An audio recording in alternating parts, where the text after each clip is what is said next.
Sarap talaga ng pork chop mga kalalabs. Ayan ang ating pork chop. Super yummy. Yummy, yummy.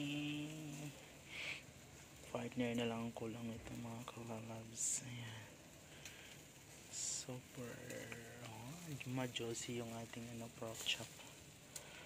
Ayan, magkainan na tayo ngayon sa ating pork chop. Yummy pork chop mga kalalabs. Ayan. Oh my gosh, ang sarap. Super juicy. Oh yes.